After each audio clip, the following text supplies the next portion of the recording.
Hey guys, welcome back to the reading page of the Weebly. We're continuing on our reading of Holes today with chapter number 7. The shovel felt heavy in Stanley's soft, fleshy hands. He tried to jam it into the earth, but the blade banged against the ground and bounced off without making a dent. The vibrations ran up the shaft of the shovel and into Stanley's wrists, making his bones rattle. It was still dark. The only light came from the moon and the stars, more stars than Stanley had ever seen before. It seemed he had only just gotten to sleep when Mr. Pendanski came in and woke everyone up. Using all his might, he brought the shovel back down onto the dry lake bed. The force stung his hands but made no impression on the earth. He wondered if he had a defective shovel. He glanced at Zero, about 15 feet away, who scooped out a shovelful of dirt and dumped it on a pile that was already almost a foot tall. For breakfast, they'd been served some kind of lukewarm cereal. The best part was the orange juice. They each got a pint carton.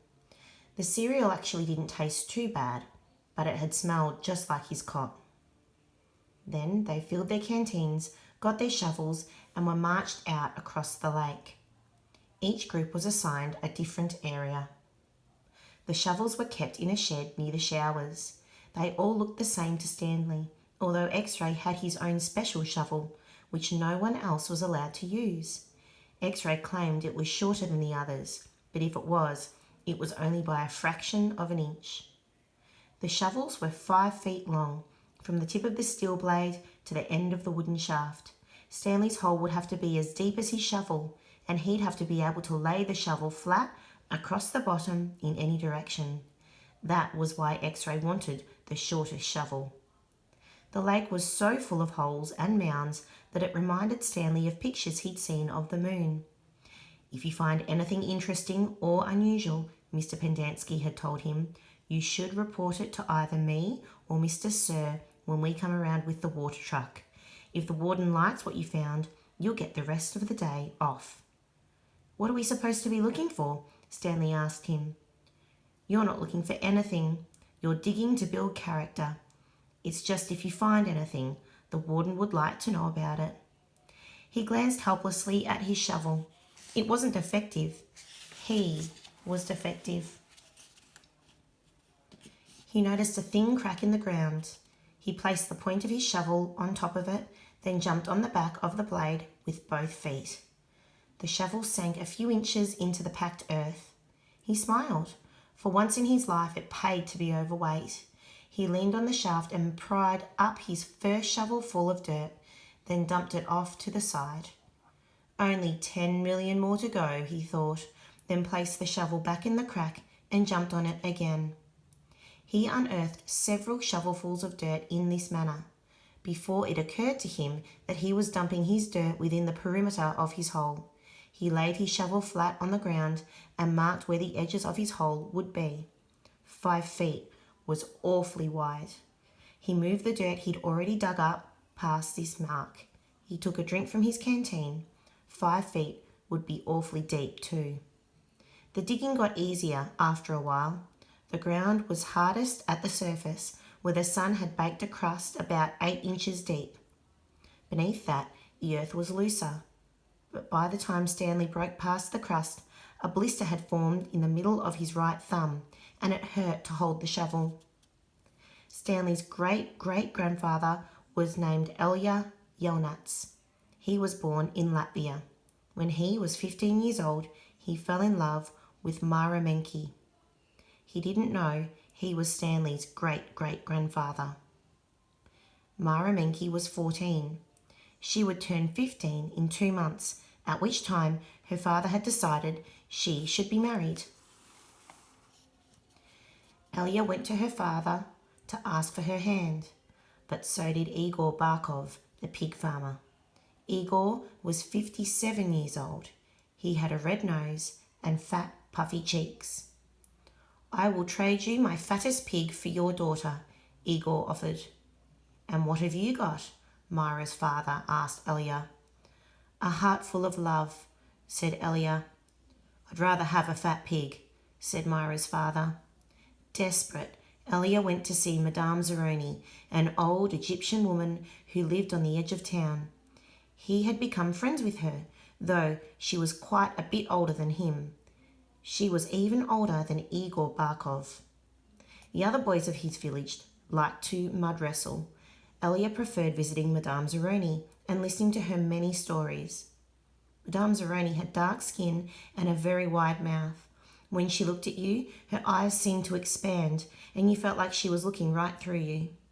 "Elia, what's wrong?" she asked, before he even told her he was upset. She was sitting in a homemade wheelchair. She had no left foot. Her leg stopped at her ankle. "I'm in love with Myra Menke," Elia confessed, "but Igor Barkov has offered to trade his fattest pig for her. I can't compete with that." "Good," said Madame Zeroni. "You're too young to get married. You've got your whole life ahead of you." "But I love Myra."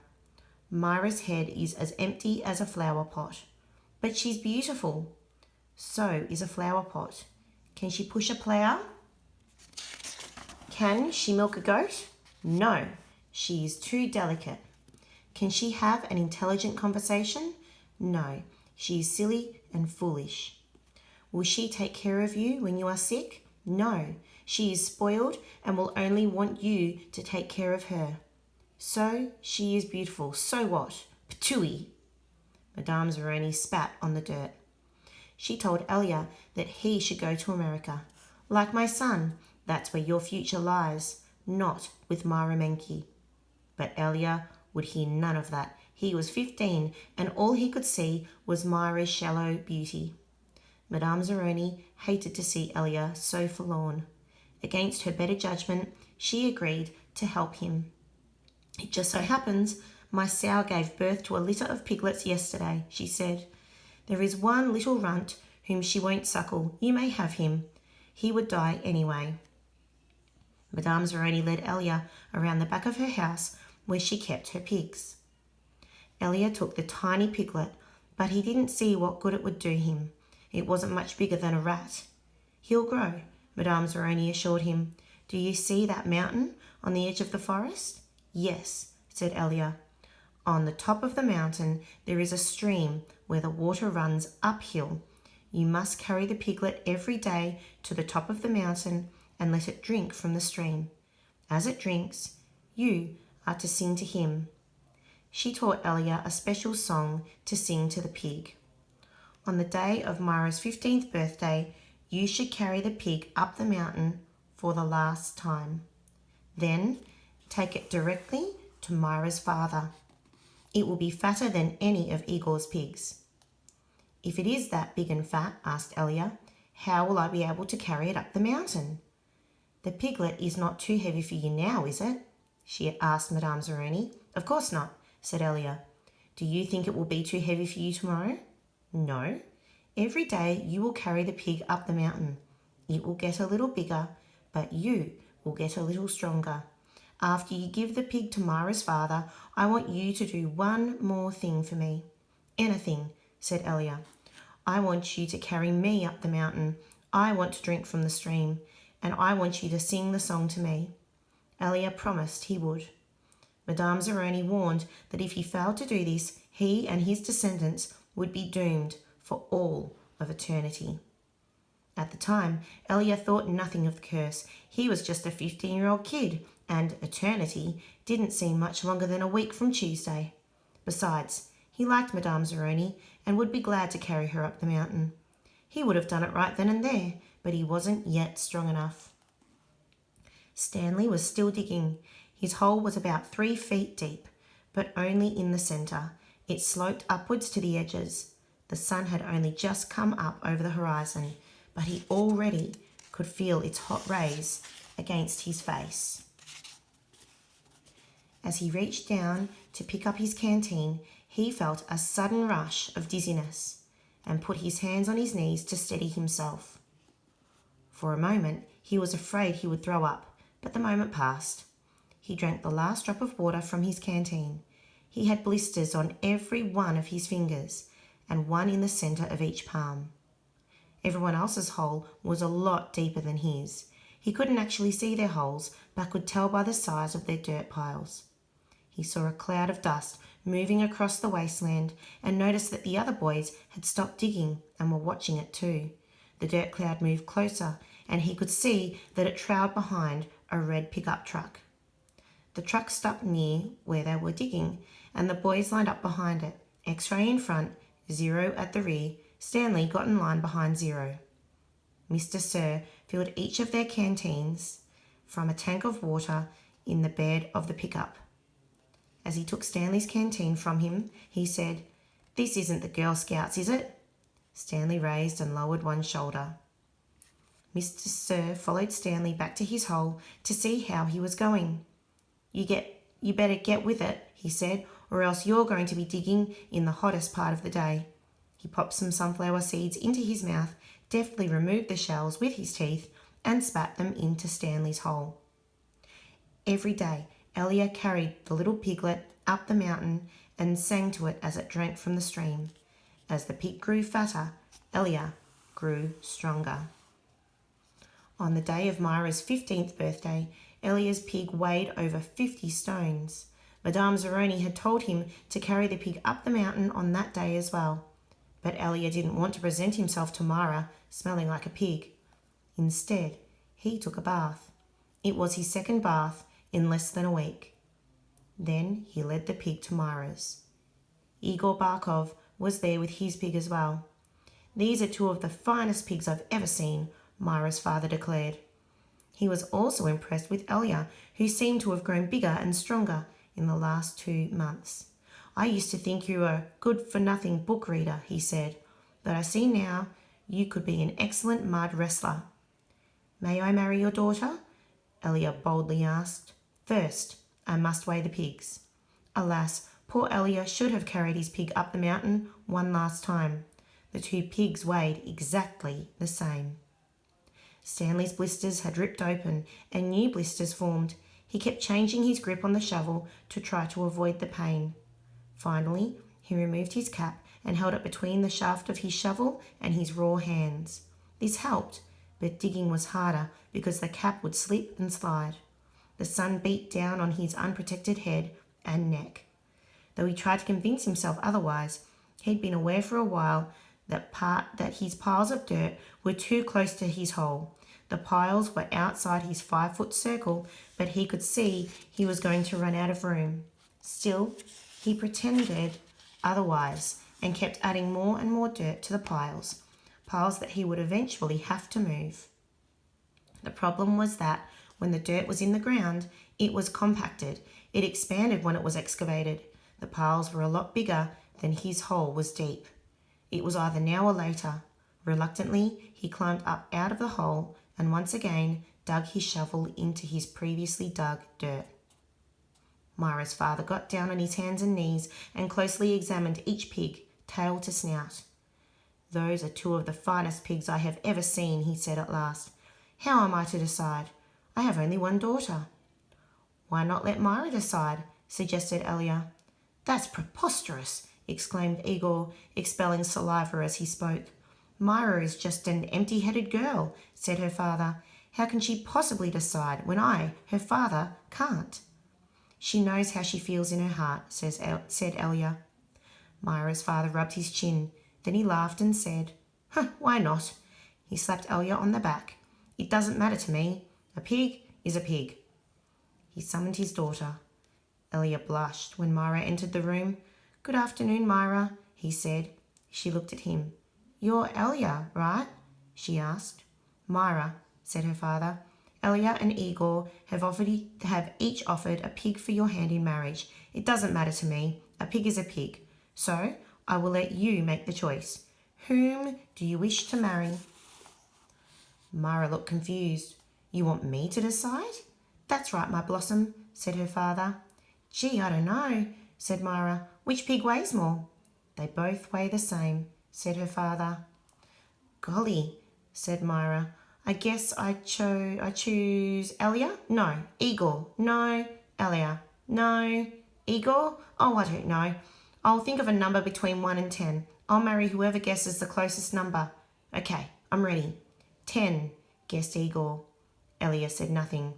Elia, said Mara, what number do you guess? Elia didn't pick a number. Marry Igor, he muttered. You can keep my pig as a wedding present. The next time the water truck came, it was driven by Mr. Pendanski, who also brought sack lunches. Stanley sat with his back against a pile of dirt and ate. He had a bologna sandwich, potato chips, and a large chocolate chip cookie. How you doing? Asked Magnet. Not real good, said Stanley. Well, the first hole's the hardest, Magnet said. Stanley took a long, deep breath. He couldn't afford to dawdle.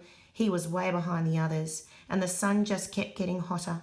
It wasn't even noon yet, but he didn't know if he had the strength to stand up.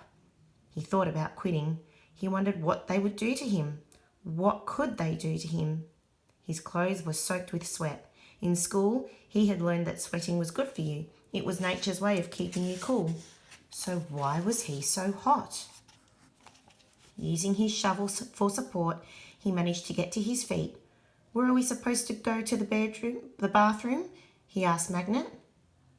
Magnet gestured with his arm to the great expanse around them. Pick a hole, any hole, he said. Stanley staggered across the lake, almost falling over a dirt pile. Behind him, he heard Magnet say, but first, make sure nothing's living in it. After leaving Myra's house, Elia wandered aimlessly through the town until he found himself down by the wharf. He sat on the edge of a pier and stared down into the cold, black water. He could not understand how Myra had trouble deciding between him and Igor. He thought she loved him. Even if she didn't love him, couldn't she see what a foul person Igor was? It was like Madame Zeroni had said. Her head was as empty as a flower pot. Some men were gathering on another dock, and he went to see what was going on. A sign read, Deckhands wanted, free passage to America. He had no sailing experience, but the ship's captain signed him aboard. The captain could see that Elia was a man of great strength. Not everybody could carry a full-grown pig up the side of a mountain. It wasn't until the ship had cleared the harbour and was heading out across the Atlantic that he suddenly remembered his promise to carry Madame Zeroni up the mountain. He felt terrible. He wasn't afraid of the curse. He thought that was a lot of nonsense. He felt bad because he knew Madame Zeroni had wanted to drink from the stream before she died. Zero was the smallest kid in Group D, but he was the first one to finish digging. You finished? Stanley asked enviously. Zero said nothing. Stanley walked to Zero's hole and watched him measure it with his shovel. The top of his hole was a perfect circle, and the sides were smooth and steep. Not one dirt clod more than necessary had been removed from the earth. Zero pulled himself up to the surface. He didn't even smile. He looked down at his perfectly dug hole, spat in it, then turned and headed back to the camp compound. Zero's one weird dude, said Zigzag. Stanley would have laughed, but he didn't have the strength. Zigzag had to be the weirdest dude Stanley had ever seen. He had a long, skinny neck and a big round head with wild, frizzy blonde hair that stuck out in all directions. His head seemed to bob up and down on his neck like it was on a spring. Armpit was the second one to finish digging. He also spat into his hole before heading back to the camp compound. One by one, Stanley watched each of the boys spit into his hole and return to the camp compound. Stanley kept digging. His hole was almost up to his shoulders, although it was hard to tell exactly where ground level was because his dirt piles completely surrounded the hole. The deeper he got, the harder it was to raise the dirt up and out of the hole. Once again, he realized he was going to have to move the piles. His cap was stained with blood from his hands. He felt like he was digging his own grave. In America, Elia learned to speak English. He fell in love with a woman named Sarah Miller. She could push a plough, milk a goat, and, most important, think for herself. She and Elia often stayed up half the night talking and laughing together. Their life was not easy. Elia worked hard, but bad luck seemed to follow him everywhere. He always seemed to be in the wrong place at the wrong time. He remembered Madame Zeroni telling him that she had a son in America. Elia was forever looking for him. He'd walk up to complete strangers and ask if they knew someone named Zeroni or had ever heard of anyone named Zeroni. No one did. Elia wasn't sure what he'd do if he ever found Madame Zeroni's son anyway. Carry him up a mountain and sing the pig lullaby to him? After his barn was struck by lightning for the third time, he told Sarah about his broken promise to Madame Zeroni. "I'm worse than a pig thief," he said. "You should leave me and find someone who isn't cursed." "I'm not leaving you," said Sarah, "but I want you to do one thing for me." "Anything," said Elia. Sarah smiled. "Sing me the pig lullaby." He sang it for her. Her eyes sparkled. "That's so pretty. What does it mean?" Elia tried his best to translate it from Latvian into English, but it wasn't the same. "It rhymes in Latvian," he told her. "I could tell," said Sarah. A year later, their child was born. Sarah named him Stanley because she noticed that Stanley was Yelnats spelled backwards. Sarah changed the words of the pig lullaby so that they rhymed, and every night she sang it to little Stanley. If only, the woodpecker sighs. The bark on the tree was as soft as the skies, while the wolf waits below, hungry and lonely, crying to the moon, if only, if only. Stanley's hole was as deep as his shovel, but not quite wide enough on the bottom. He grimaced as he sliced off a chunk of dirt, then raised it up and flung it onto a pile. He laid his shovel back down on the bottom of his hole, and to his surprise, it fit. He rotated it and only had to chip off a few chunks of dirt here and there before it could lie flat across his hole in every direction. He heard the water truck approaching and felt a strange sense of pride at being able to show Mr. Sir or Mr. Pendanski that he had dug his first hole. He put his hands on the rim and tried to pull himself up. He couldn't do it. His arms were too weak to lift his heavy body. He used his legs to help, but he just didn't have any strength. He was trapped in his hole. It was almost funny, but he wasn't in the mood to laugh. "Stanley!" he heard Mr. Pendanski call. Using his shovel, he dug 2 footholds in the hole wall. He climbed out to see Mr. Pendanski walking over to him. "I was afraid you'd fainted," Mr. Pendanski said. "You wouldn't have been the first." "I'm finished," Stanley said, putting his blood-spotted cap back on his head. "All right," said Mr. Pendanski, raising his hand for a high five, but Stanley ignored it. He didn't have the strength. Mr. Pendanski lowered his hand and looked down at Stanley's hole. "Well done," he said. "You want to ride back?" Stanley shook his head. "I'll walk." Mr. Pendanski climbed back into the truck without filling Stanley's canteen. Stanley waited for him to drive away, then took another look at his hole. He knew it was nothing to be proud of, but he felt proud nonetheless. He sucked up his last bit of saliva and spat. That was a long one, you guys. Chapter 7. Let's take a quick look at the questions for today. So the mild question, number 1, listen to chapter 7 a second time. Use thinking marks to show your thinking as you listen to the story again. Number 2, X-Ray had his own special shovel which no one else was allowed to use. What does this tell us about X-Ray's role in the camp? So that was the warm question, number 2. And the spicy question, number 3, this chapter employs a dual narrative. And there's a link that you can click to learn about what a dual narrative is. 3A, which 2 characters' perspectives are being told? And B, what purpose does it serve in this chapter? That's it for today, guys. I will see you tomorrow for chapter 8. Bye for now.